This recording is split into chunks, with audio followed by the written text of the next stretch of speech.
Today we're talking big feelings, and I'd love to hear from you if you feel that if big feelings were an Olympic sport, you would be gold medalist every time. Big feelings seem to come up a lot for neurodivergent mums and neurodivergent folk in general. That idea of sort of not really feeling much at all to then bang, super intense, really big emotions and a really quick acceleration between them. Why does it happen? It is so frustrating. And then the next day, the shame, the guilt, the hangover is wild.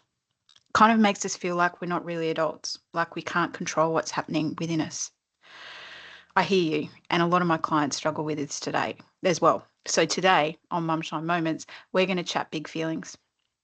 And over the next 10 minutes, we're going to normalize what's happening, understand what's going on beneath the surface, and identify one little strategy that you can try if you want to try and reduce that acceleration and to feel a little bit more comfortable with the feelings that you're experiencing.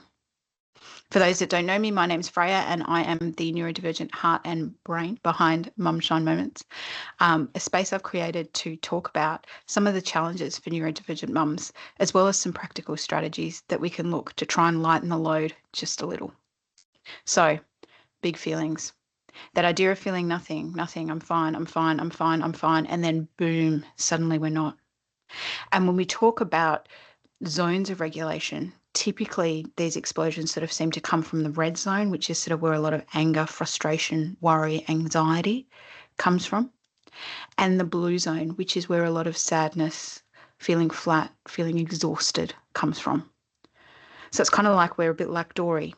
Just keep swimming, just keep swimming, just keep swimming, and then boom, we hit a wall and we're just not okay anymore. So why does it happen? Why does it seem to come out of nowhere? Because every time, I don't know about you, but it usually catches me by surprise. And I do this for a living. Well, let's unpack it and let's look at it because you're definitely not alone. Often emotional regulation sort of is linked into what we call interoception. It's one of the 8 senses that we have. Yep, we have 8. And interoception is the ability to interpret and feel and understand body cues that our body sending us and signals. So that's why, it might be that you don't notice you're thirsty until you're tired. You don't notice you're hungry until you're angry. And sometimes we don't notice emotions until they're really, really, really big. So if you think about it, emotions made up of 2 things: biochemical responses and sensations in the body, plus thoughts. And it's like we're only living in one. So if your thoughts are saying, just keep swimming, everything's fine, everything's fine, everything's fine, but underneath it, your body's saying danger, danger, danger, but you're not hearing it or interpreting it, you're only going to notice that when it becomes like an 8 or a 10 out of 10. So a lot of people I deal with and work with is that emotions are big, emotions are scary, they're really uncomfortable. Until it hits that height, it's almost like it's hard to identify and name what it is. And that can also be something to do called alexithymia, which is really common, particularly in autistic folk. And again, it's linked to that interoception ability, but it's the ability to actually name emotions, which again makes sense if you're only working with half the information. So that's how our emotions can seem to feel coming out of nowhere. It's like all along we're in the school morning routine. And sorry if this is triggering for anyone. And we're getting ready. And your body's going, you're stressed, you're stressed, you're stressed. But we're not hearing it until we're in complete meltdown mode, collapsed on the kitchen floor, and everything is just too hard. Or we're screaming and shouting and like, whoa, where did that voice come from? It's really uncomfortable, and it's where a lot of shame comes from. And we do spend a lot of time doing repair. A lot of time doing repair because these emotions sneak up and they become big. It's almost like we're explosive. It can also lead to us being called unstable, unpredictable, too emotional, favourite of all women.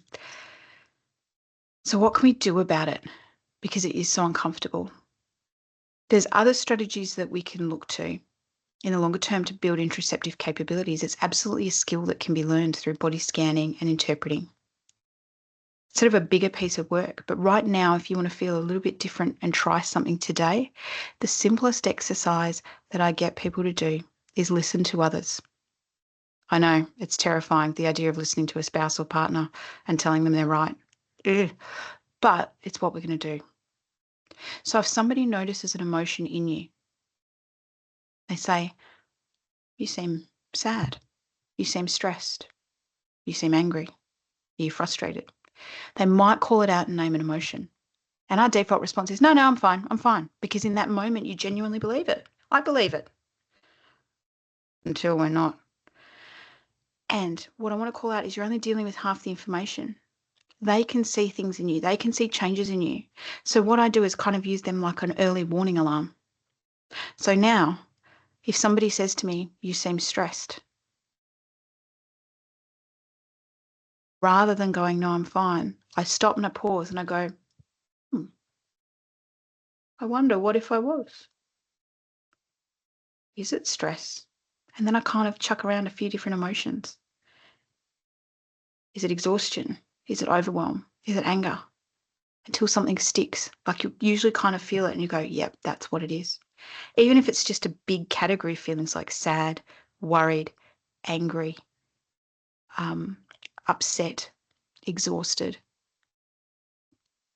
whatever that sort of bigger category of emotion is, that's okay. The main thing is we're pausing and noticing and going, oh, in that moment. Suddenly you've noticed it maybe when it's a 4 out of 10. Maybe it's a 6 out of 10. So in that moment, we pause and we notice it. And it might be a kid saying, Mummy, are you okay? Ugh. Rather than saying, yeah, Mummy's fine. Just pausing and in an age-appropriate way going, let me check. Actually, yeah, Mummy is a bit stressed at the moment. Is it okay if we do a breathing exercise together? And I know that's perfect mum mode. We're not there usually during school drop-off in the morning, and that's okay. But taking one small action that's authentic to you to feel a little bit better. It could be drinking water. It could be adjusting something simple in your sensory environment, like dimming some lights, reducing visual stimulation, making it a bit quieter if possible. It could be having a little snack to eat, and it could be taking some big intentional breaths, blowing some bubbles for the kids, whatever that might be for you. But just taking a moment to go, rather than no, I'm fine, to be curious and go, I wonder if, and what you find might surprise you. So I guess that's kind of my lazy way of lightening the load, the shortcut, because it takes time to build that interoceptive capability. And I know you can do it, but you've also got 1,000,001 things on your plate. So instead, using the data of others to maybe check in. Next week, we're going to talk a little bit more about the red zones, what I call in the day. Those are the zones where pretty much every day, no matter what, it's going to be a hard time. And a couple of things that we can do to lighten the load in the moment. Until then, I want you to know your big emotions are okay. They're part of you. It's uncomfortable and it's unpleasant. I get you. I get you. And so maybe now, in the next sort of week, if somebody else notices for you, ask yourself, what if? Take a moment to care for yourself and meet your needs and see, does it help make the emotions feel a bit smaller? Until next week, that's all from me. Thanks for listening.